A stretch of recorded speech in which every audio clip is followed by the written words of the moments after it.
আসসালামু আলাইকুম। আমি চিড়ের পোলাও রেসিপি শেয়ার করব। অনেকে বলে চিড়া ঘেঁটে যায়, একটার সাথে একটা লেগে যায়। এবার চলেন দেখে নেওয়া যাক। বাজারে অনেক ধরনের চিড়া পাওয়া যায়। আমি লাল চিড়াটা নিয়েছি, আপনারা চাইলে সাদাটা নিতে পারেন, কিন্তু দেখে নেবেন। আমি পানি দিয়ে 2-3 বার পানি পাল্টে নিব। পানিতে অনেক ময়লা। আমি স্ট্যানারে দিয়ে ছেঁকে নিয়েছি, দেখুন।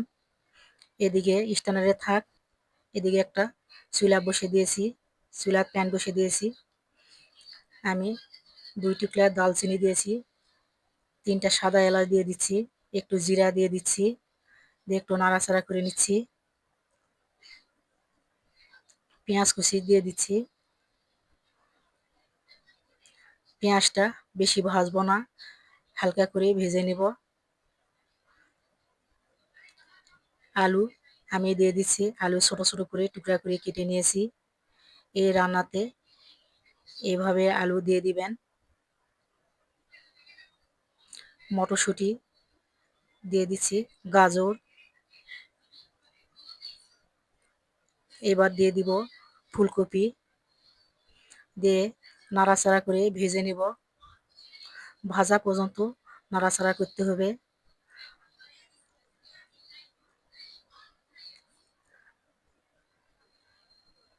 এই রান্নাটা পানি দেওয়া যাবে না, এভাবে আলতো হাতে নাড়াচাড়া করে ভেজে নিব সিদ্ধ হওয়া পর্যন্ত।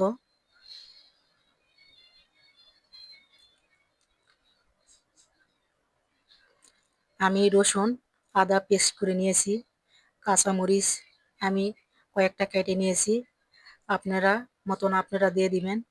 হলুদের গুঁড়া, মরিচের গুঁড়া আমি দিয়ে দিচ্ছি, দিয়ে একটু নাড়াচাড়া করে নিচ্ছি।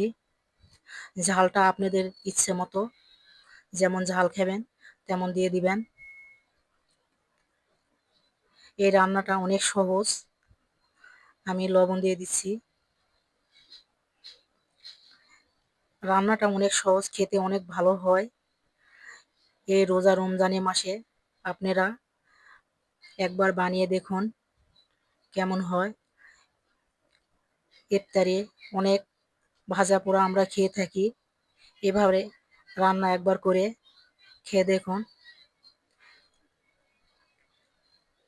খেতে অনেক ভালো হয়।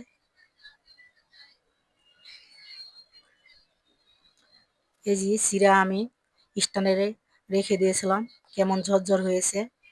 এবার চিড়াগুলো আমি দিয়ে দিচ্ছি, দিয়ে আলতো হাতে নাড়াচাড়া করে নিচ্ছি। চিড়া যদি ভালো হয়ে থাকে, চিড়া ঘেটে যাবে না, চিড়া অনেক ঝরঝর হবে। চিড়া কিনলে বাজার থেকে দেখে শুনে কিনে নিবেন। নাড়াচাড়া করে ভেজে নিচ্ছি। চিড়া ভালো হলে যতই নাড়াচাড়া করো ভেঙে যাবে না।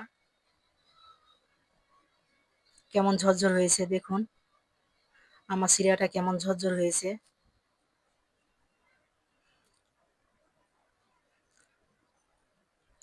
আবার একটু নাড়া দিয়ে দিচ্ছি।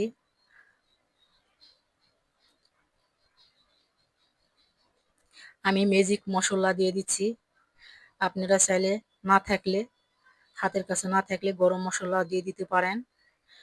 আমার কাছে ছিল, আমি দিয়ে দিচ্ছি, দিয়ে একটু নাড়াচাড়া করে মিশিয়ে নিচ্ছি। ম্যাজিক মশলাটা দিলে অনেক খেতে ভালো হয়। আমি 1 চামচ ঘি দিয়ে দিচ্ছি, দিয়ে আলতো হাতে নাড়াচাড়া করে মিশিয়ে নিব।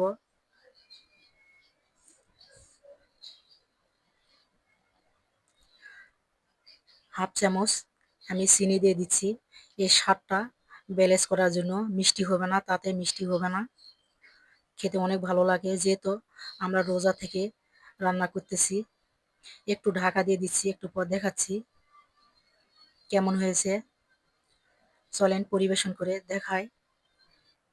এই যে দেখুন, আমার রান্না শেষ। আমার ভিডিওটা যদি ভালো লেগে থাকে, লাইক শেয়ার কমেন্ট করবেন। আল্লাহ হাফেজ।